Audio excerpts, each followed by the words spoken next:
Hello, everyone, and welcome to L'Shmuel Arena Parshas Emor. This week is the iconic revelation of the Haflah on the Maisa of the Mikalel.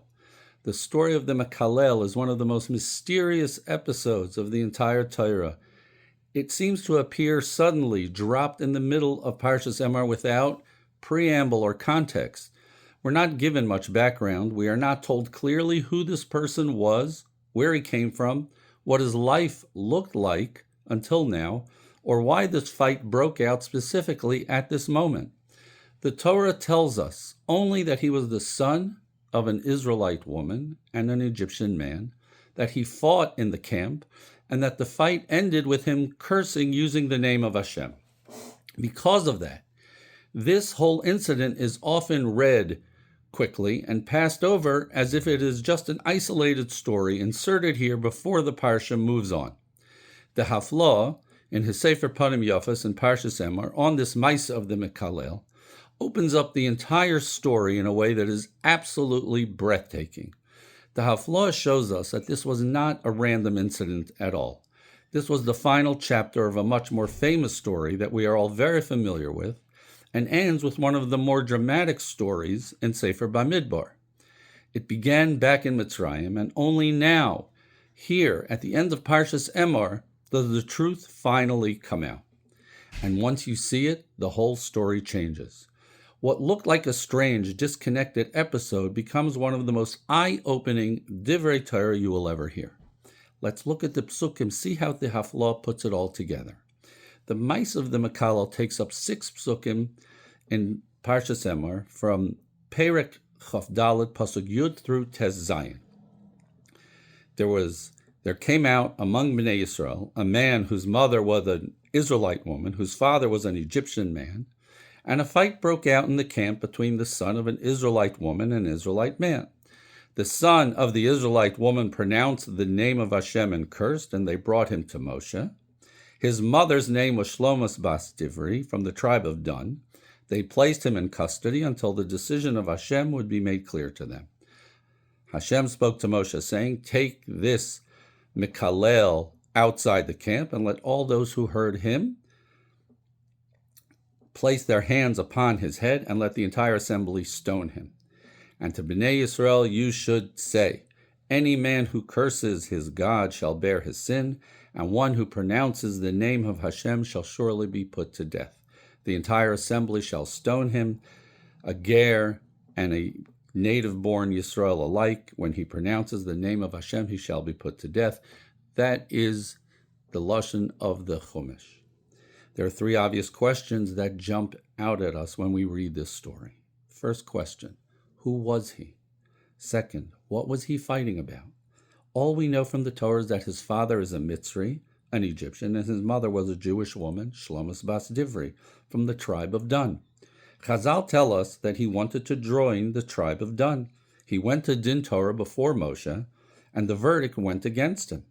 That is what led him to curse using Hashem's name. But the biggest question is the third question. Where was he sleeping before all of this? The night before the fight broke out, where was he? He wanted to join the tribe of Dan. Why? Where was he until now? The Torah doesn't tell us. It's a mystery. The Haflah in Panim Yafos says that the first thing we need to know in order to understand this story is that ein muktum u'meucher b'Torah. There's a seder to the Torah, but for reasons we cannot fully grasp, the Torah is not always written in chronological order. With that in mind, the Haflah in Sefer Panim Yafas says that the story of the Mikalel happened immediately after the Maisa of Korach v'Chol Hadoso, right after Korach was swallowed up by the earth. Before we get to that, let's go back in history. Before the Jews left Mitzrayim, we know the famous story that Moshe Rabbeinu killed an Egyptian taskmaster for severely beating a Jew. The question is obvious. What was so unusual about that? Why this taskmaster? Ma nishtana this beating from all other beatings? The Jews were slaves. Presumably, they were all being beaten by their supervisors on a daily basis. Why did Moshe single out this taskmaster to kill? What was different about this beating that warranted Moshe killing the Egyptian who was beating this Jew? Apparently something was different. Zok de Haflah. This taskmaster had an affair with the wife of Dasan and Aviram fame. Dasan found out about it and confronted the taskmaster. And this was an affair. It was not a rape. Dasan's wife was a willing participant. And that's borne out by Rashi on our pasuk that says her name was Shlomos Bas Divri. Her name was Bas Divri. Itself, the fact that her name was Bas Divri, Rashi says is a shvach to Klal Yisrael. She was called Bas Divri because she spoke to all men. She was not a tznuah. She was the exact opposite of a tznuah. And she was the only one out of all the women in Klal Yisrael who was a Zaina. This is the praise of Klal Yisrael. Out of the entire nation of Klal Yisrael, there was only one such woman. Getting back to the story. When Dasan confronted the taskmaster for having this illicit relationship with his wife, and the taskmaster realized that he had been found out, he began beating Dasan. But this was not a normal beating. For obvious reasons, this was more forceful, more vicious, and more personal than the daily beatings than the Jewish slaves were subjected to. These beatings continued for some time, until Dasan went to Moshe for help. Moshe came and actually witnessed one of these beatings. Moshe then used the Shem HaMeforish to kill the Mitzri.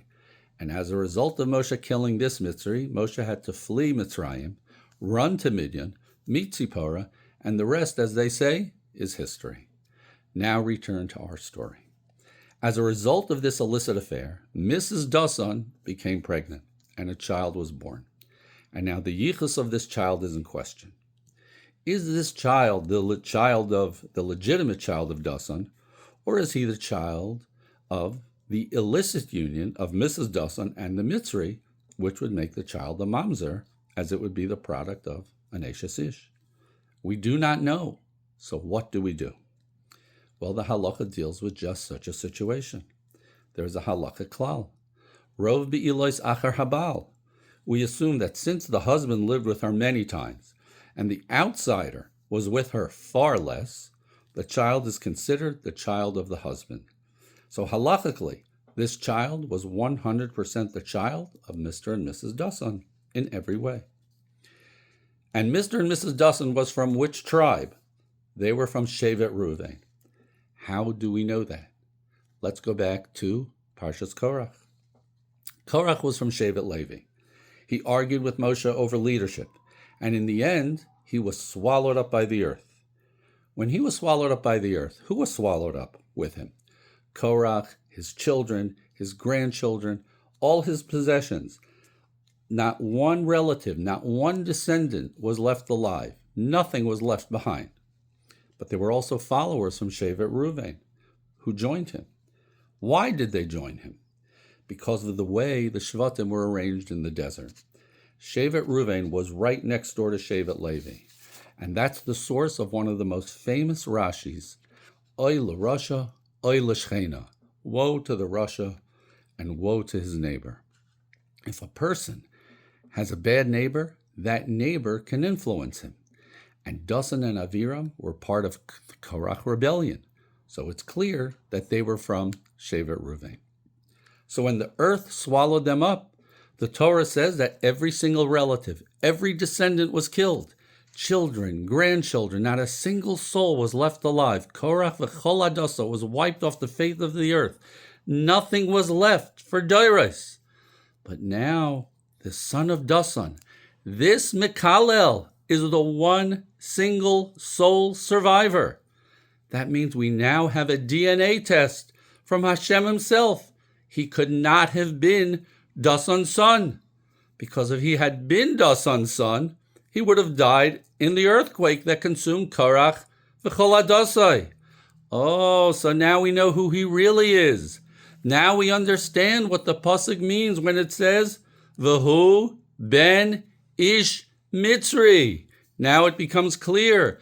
You are the son of the Mitzri, not just a Mitzri, but the Mitzri. The DNA test proves it. You are not from Shevet Reuven. You never were. So get out of Machaneh Reuven. You cannot stay here anymore. And he was summarily evicted. And now he has nowhere to go. So what does he do? He goes to Shevet Dan, and he wants to set up a homestead there because that's where his mother is from. And they say, absolutely not. You have no rights in Shevet Dan because the rights to a place in the Machaneh go after the father. And there he gets into an argument. So he goes to a din Torah before Moshe Rabbeinu, and Moshe rules against him. And when the ruling goes against him, he curses using the Shem Hashem. So we ask 3 questions. First, who was the Mikalel? V'hu ben ish Mitzri. He was the son of the Mitzri that Moshe killed, and Mrs. Dasan. Second, what was he fighting about? He had been thrown out of Shevet Reuven after the DNA test of the pit of Korach revealed that he was not Dasan's son. He wanted to go to Shevet Dan, and they refused him. And third, where was he sleeping before all of this? Where was he all this time? He was in Shevet Reuven. He was part of Shevet Reuven. And all of this is because of the Maisa of Korach. That became the ironclad DNA test that finally revealed the answer to the question that must have been gnawing at the back of Dasan's mind all those years. Dasan, you are not the father. His vart is mamish hafla v'fela, and that's why he's called the hafla. Based on this hafla, perhaps we can take this one step further. And I had this machshava.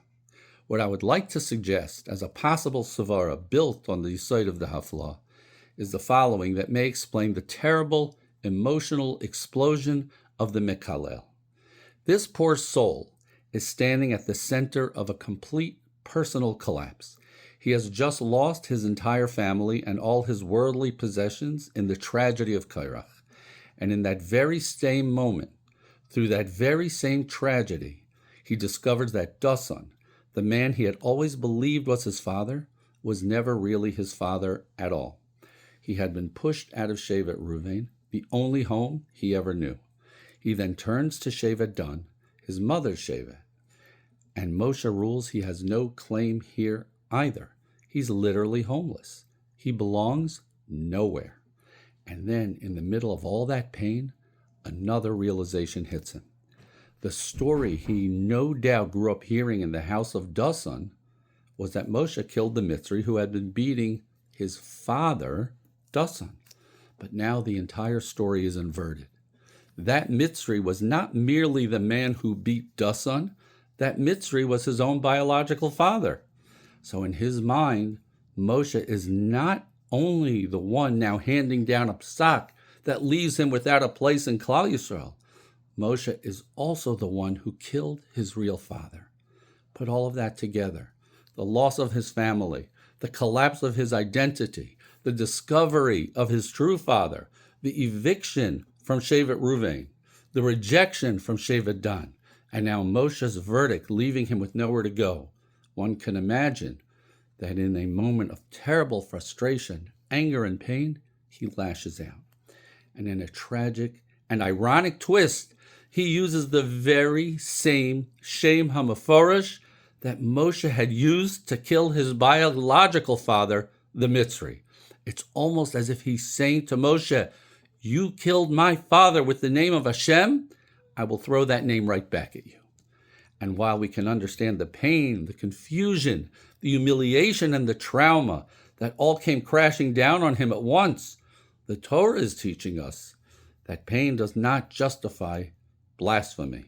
Frustration does not justify merida, rebellion against HaKadosh Baruch Hu.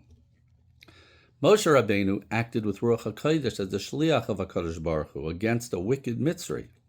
The Mikalel, by contrast, took the holy name and used it out of rage, pain, and rebellion. The same shame that Moshe used as a shliach of divine justice becomes, in the hands of Mikalel, an act of defiance. And that is precisely why HaKadosh Baruch Hu says, Vel b'nei Yisrael tedaber lemor, ish ki yikalel eloikav v'nasa chetoy, v'noikev shem Hashem, mois yumos rogoim yirgamu boi kol ha'eda, kager ka'ezrach, b'nokvoi shom yumos. A lesson for all generations. The Torah teaches us that pain must be brought before Hashem with tshuva, tefillah, tzedakah, and tachanunim, not thrown back at Hashem in anger. Chas v'shalom. Good Shabbos.